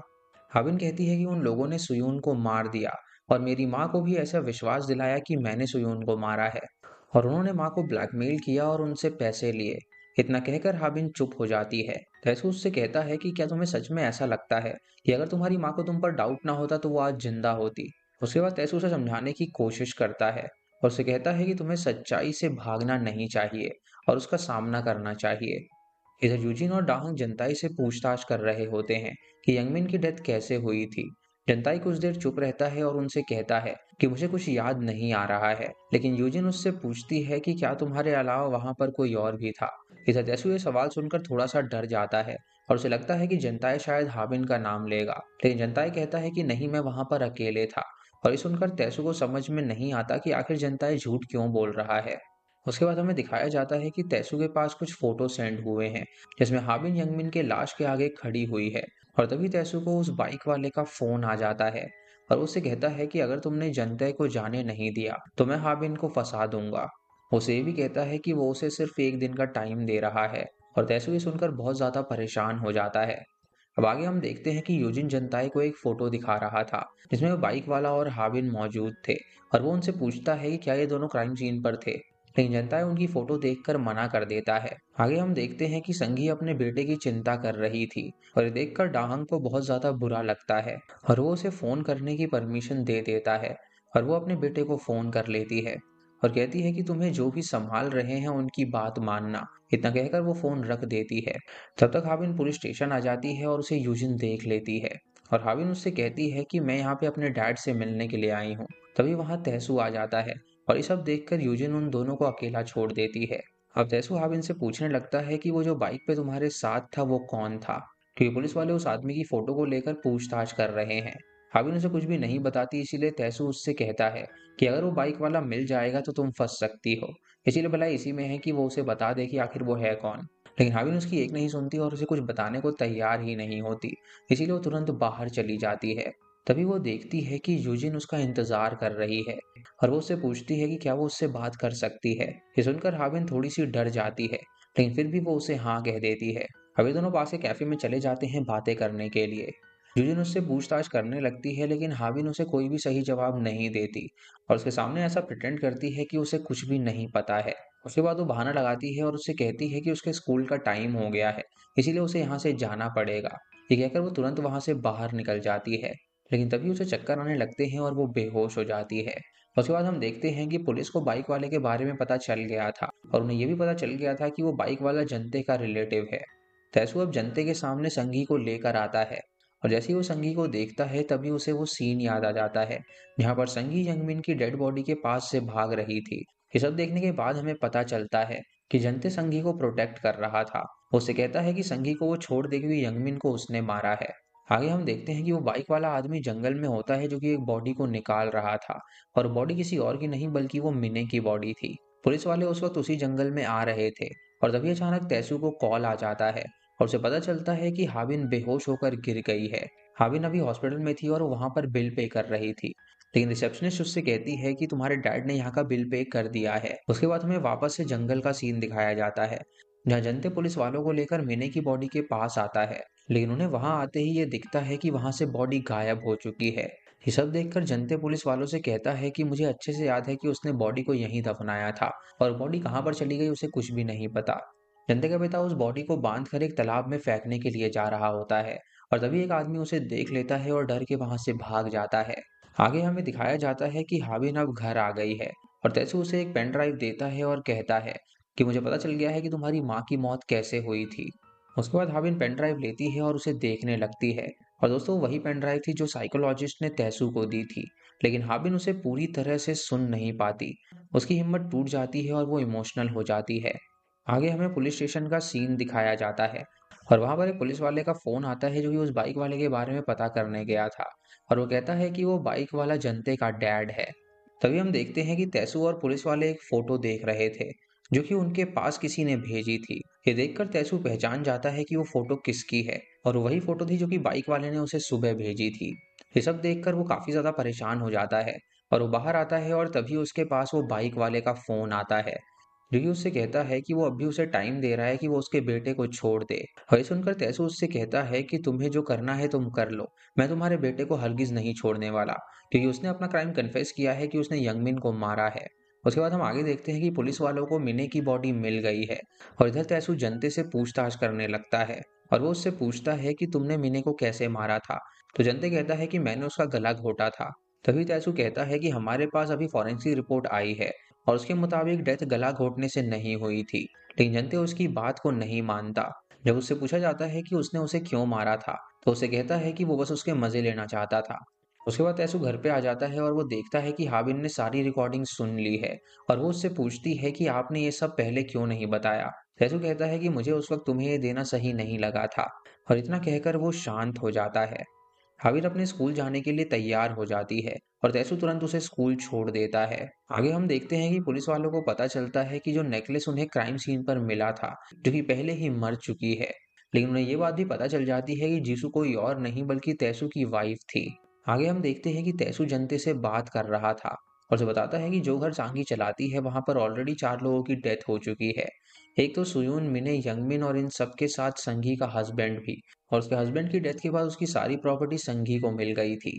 तभी पुलिस वाले तैसू को बाहर बुलाते हैं और उसे एक फोटो दिखाया जाता है जिसमें हाबिन यंगमिन के सामने खड़ी हुई थी और पुलिस वाले ये कहते हैं कि अब तुम्हारी बेटी ही सस्पेक्ट है और तुम्हें इस केस से बाहर निकाला जाता है।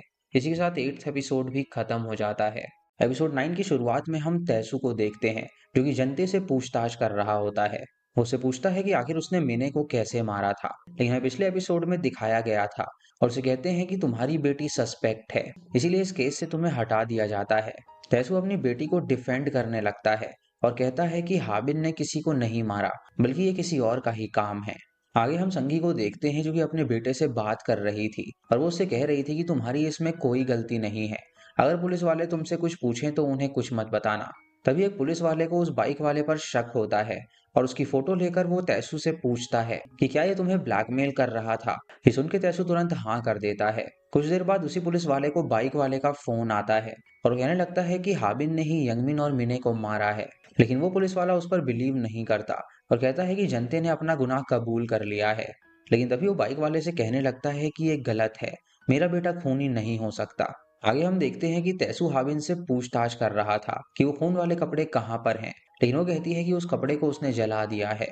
कुछ देर बाद तैसू संघी के पास आ जाता है और उसे कहता है कि जनताए ने अपना गुनाह कबूल कर लिया है और अब जल्दी ये केस बंद हो जाएगा। उसके बाद वो उससे पूछता है कि जब मिने की डेथ हुई थी तो तुम क्या कर रही थी। तो संगी उसे बताती है कि उसके बेटे को बुखार आ गया था, इसलिए वो उसे लेकर बाहर चली गई थी और उसे नहीं पता था कि मिने घर पर आई थी। अब इस बात पर तैसू को भरोसा नहीं होता और उससे वो कहता है कि क्या मुझे पानी मिलेगा। और जैसे ही वो पानी लेने के लिए जाती है तो उसे मौका मिल जाता है संगी के बेटे से बात करने का। उसे बात करने के बाद तैसू को पता चलता है कि जिस दिन मिने की डेथ हुई थी, दरअसल उस दिन वो लोग घर पर ही थे।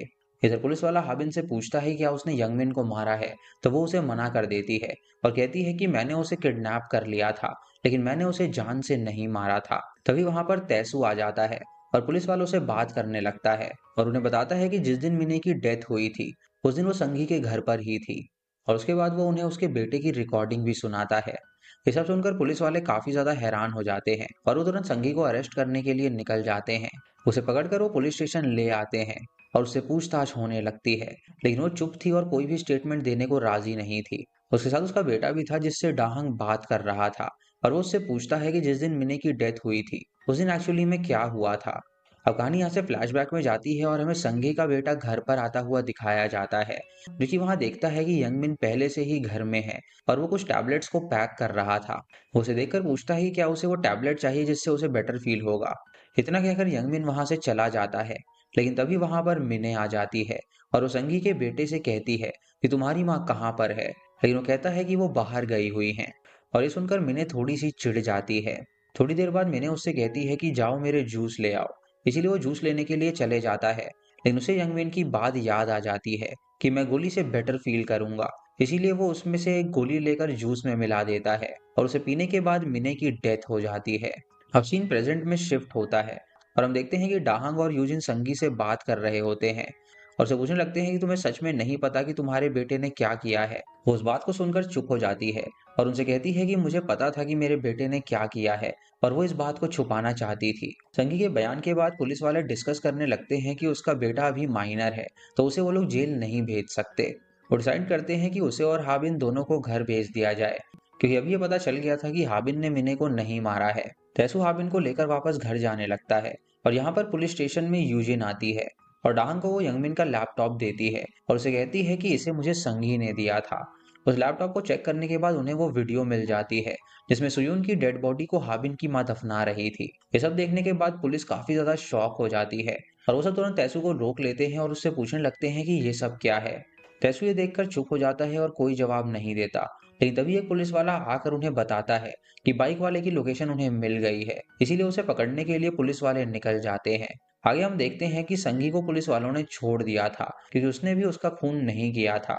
जैसे ही वो छूट जाती है वो एक जगह पर जाती है जहां पर पहले यंगमिन रहा करता था, लेकिन उस जगह पे वो बाइक वाला पहले से ही छुपा हुआ बैठा था ताकि वो संगी को पकड़ सके। जैसे ही संगी वहां पर आती है वो उसे पकड़ लेता है और उससे पूछने लगता है कि बताओ तुम मेरे बेटे को क्यों फंसा रही हो, क्योंकि उसने तो किसी को मारा ही नहीं है। तभी उसको पता चल जाता है कि वहां पर पुलिस वाले आ गए हैं, इसलिए वो तुरंत सब कुछ छोड़कर बाइक लेकर निकल जाता है। लेकिन थोड़ी देर बाद तैसू जानबूझकर उसकी गाड़ी के आगे आ जाता है और उसे वो तुरंत पकड़ लेता है। आगे संगी पुलिस स्टेशन आकर एक बैग देती है और कहती है कि ये बैग यंगमिन का है और इस बैग की जांच करने के बाद उन्हें उसके अंदर फोन मिलता है जिसमें यंगमिन हाबिन की मां को धमका रहा था। अगले सीन में हम देखते हैं कि तैसू और वो बाइक वाला दोनों बच गए थे। तैसू पुलिस स्टेशन वापस आ जाता है और उसे पता चलता है कि पुलिस वालों को हाबिन के खिलाफ कुछ सबूत मिले हैं, जिससे उसे लगता है कि शायद हाबिन सुयून को पहले से जानती थी। पुलिस वालों को तैसू पर भी शक होता है कि वो भी उसकी बेटी का साथ दे रहा है। आगे संगी और उसका बेटा घर पर होते हैं और वो एक दूसरे के साथ बात कर रहे होते हैं, लेकिन तभी उसका बेटा उससे पूछता है कि उस दिन क्या हुआ था, क्योंकि मुझे कुछ भी याद नहीं आ रहा है। तो संगी उसे बताने लगती है कि जब मिने घर पर आई थी तब उसने उसे बताया था कि उसे पता चल गया है कि कैसे यंगमिन और संगी मिलकर हाबिन को ब्लैकमेल कर रहे हैं और हाबिन से उन्होंने पैसे भी लिए हैं। मिने आगे कहती है कि मुझे भी उन पैसों में से कुछ हिस्सा चाहिए और ये सुनकर संगी को काफी गुस्सा आ गया था, लेकिन वो चुप हो जाती है और वो उससे कहती है कि ठीक है मैं तुम्हें पैसे दे दूंगी। मिने का जब ध्यान नहीं था तो संगी ने ही उसके खाने में टैबलेट्स मिला दी थी, जिसे खाने के बाद मिने को चक्कर आने लगे थे।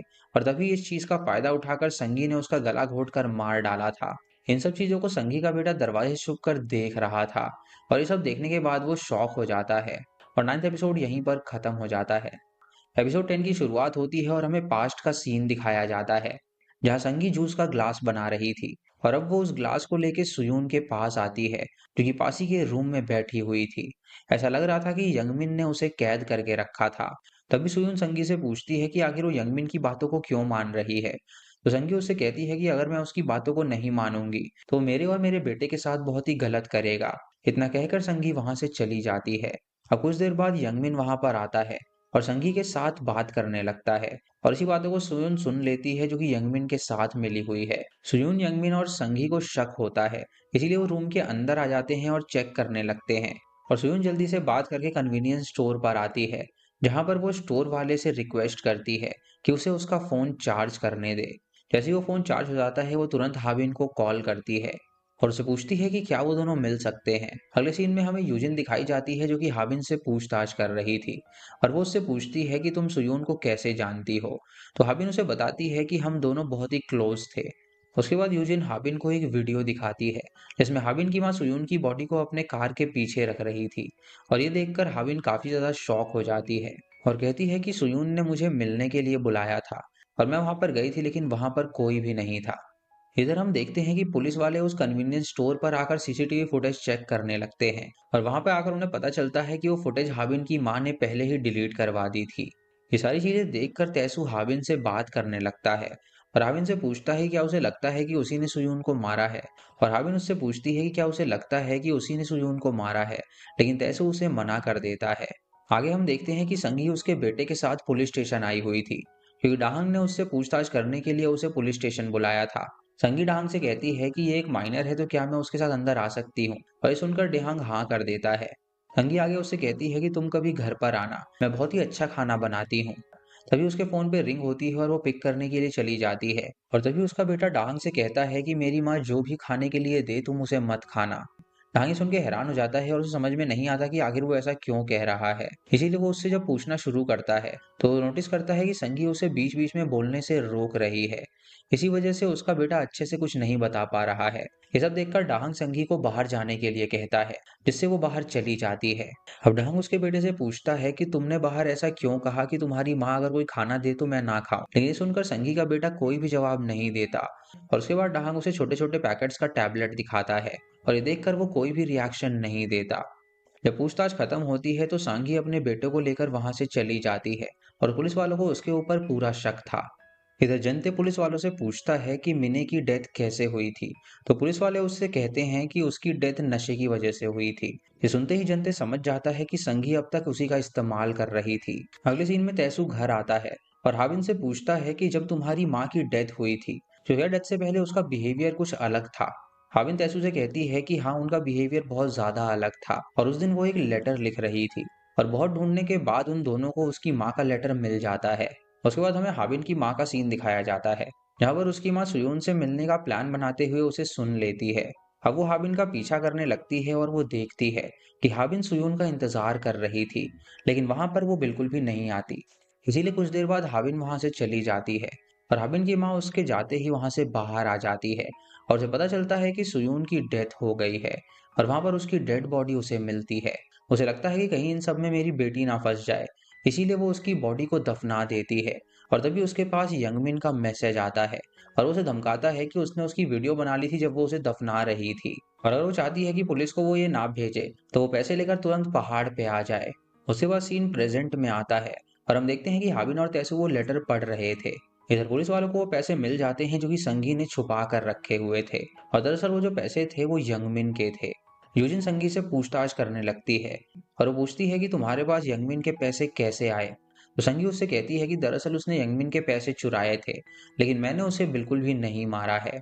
इधर हम देखते हैं कि हाबिन सुयून के बेटे को लेकर कहीं पे जा रही थी और वो उससे कहती है कि हम तुम्हारी माँ से मिलने जा रहे हैं, लेकिन बाद में वो अपना माइंड चेंज कर देती है और तुरंत उसे पुलिस स्टेशन ले जाती है। इधर पुलिस वाले संगी के बेटे को ढूंढ रहे थे और बहुत ढूंढने के बाद उन्हें वो एक पार्क में मिलता है। कुछ देर बाद तैसू संगी के पास आता है और उससे पूछता है कि जिस दिन सुयून की डेथ हुई थी तो संगी उसे वो सारी स्टोरी बताने लगती है और हमें पास्ट का सीन दिखाया जाता है जहाँ पे सुयून हाबिन का वेट कर रही थी और तभी संगी वहां पर आ जाती है और उसे देखते ही सुयून एकदम डर जाती है और कहती है कि प्लीज मुझे जाने दो, मुझे पता है तुम यंगमिन के साथ मिली हुई हो। और इतना कहते ही वो अपने फोन से पुलिस स्टेशन में फोन करने लगती है, लेकिन तभी संगी उसके पीछे से उस पर हमला कर देती है जिससे कि सुयून तुरंत नीचे गिर जाती है। संगी अब बॉडी को छुपाने लगती है और थोड़ी देर बाद हाबिन उसे ढूंढते हुए वहां पर आ जाती है, लेकिन उसे जब वो वहां पर नहीं मिलती तो हाबिन वहां से चली जाती है और उसके जाते ही हाबिन की माँ वहां पर आती है और जब उनकी बॉडी मिल जाती है और वो सोचती है कहीं उसकी बेटी इसमें ना फंस जाए, इसीलिए वो उसे दफनाने लगती है। संगी छुपकर ये सब देख रही थी और उसने यंगमिन को कॉल कर दिया था और कहती है कि एक लेडी ने सुयून को मार दिया है। उसके बाद सीन प्रेजेंट में आता है और तैसू उससे कहता है कि इसका मतलब ये है कि सुयून को उसने मारा है। संगी इस बात को तुरंत मना कर देती है और कहती है कि तुम्हारे पास इसका क्या सबूत है कि उसने उसे मारा है। तैसू उससे कहता है कि मेरे पास सबूत है और वो उसे तुरंत एक वीडियो दिखाता है जिसमें सबसे पहले संगी क्राइम सीन पर आई थी और उसके बाद हाबिन और फिर उसकी माँ वहां पर आई थी। वो उससे कहता है कि सबसे पहले तुम इस क्राइम सीन पर पहुंची थी, जिससे साबित होता है कि संगी ने ही सबको मारा है। और उसका बेटा भी पुलिस वालों से ये कन्फेस कर देता है कि उसकी माँ ने ही मिने को मारा है और उसने उससे झूठ बोलने के लिए कहा था। अब तैसू तुरंत घर आ जाता है और हाबिन से बात करने लगता है, उसे सारी चीजें बताता है और हाबिन उससे कहती है कि मुझे नहीं पता था कि मैं कौन हूँ और इन सब चीजों से वो बहुत ज्यादा उदास हो जाती है। ये देखकर तैसू उसे भरोसा दिलाता है कि वो हमेशा उस पर बिलीव करेगा और हमेशा उसके साथ ही रहेगा। आगे तैसू वापस पुलिस स्टेशन आ जाता है और चीफ से बात करने लगता है और वो अपना रेजिग्नेशन लेटर भी उन्हें दे देता है क्योंकि वो जॉब से उब गया था और वो उसे छोड़ रहा था। उसके बाद हमें कुछ दिनों बाद का सीन दिखाया जाता है जहाँ पर हम तैसू और हाबिन को देखते हैं जो कि खाना खा रहे थे और उस दिन दरअसल हाबिन का बर्थडे था, इसीलिए तैसू अपनी बेटी को गिफ्ट देता है। लेकिन जैसे ही वो उसे ओपन करती है वो देखती है कि उसमें एक वॉच थी, जिसे देखकर वो बहुत ज्यादा खुश हो जाती है। और इसी के साथ ये ड्रामा यहीं पर खत्म हो जाता है।